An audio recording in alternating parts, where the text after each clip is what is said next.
From the PEP Radio Newsroom, we have this news from the U.S. Senate.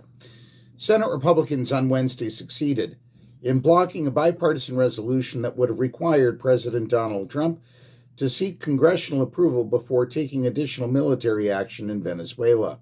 The resolution failed after two GOP senators, Josh Hawley of Missouri and Todd of Indiana, backed down after heavy pressure from Trump.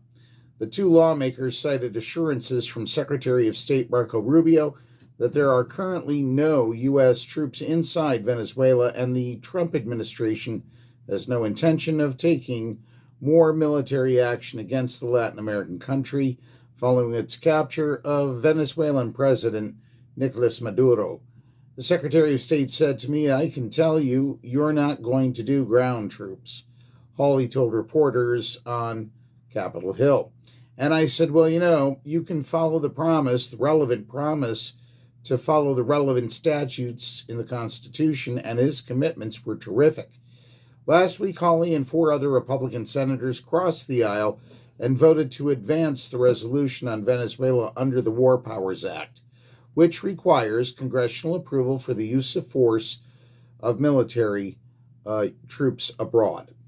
The vote was mostly a symbolic rebuke, since the White House indicated Trump would veto it if it passed Congress.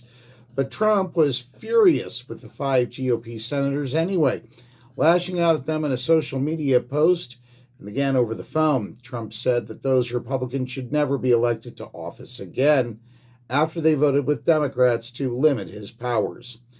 This week, Senate Republican leaders concocted a plan to table the resolution with a procedural maneuver, asserting there are no ongoing hostilities between the United States and Venezuela. The distinction matters under the specific rules set out by the War Powers Act. Senators are allowed to force a vote relating to matters of war only if the U.S. Armed Forces are engaged in hostilities or situations with imminent hostilities.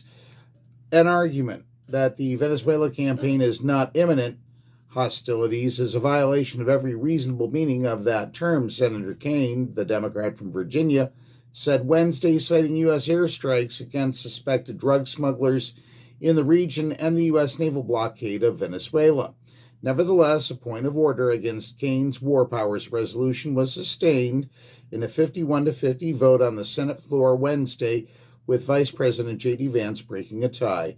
That's what we know for now. From the PEP Radio Newsroom, I'm David Moore.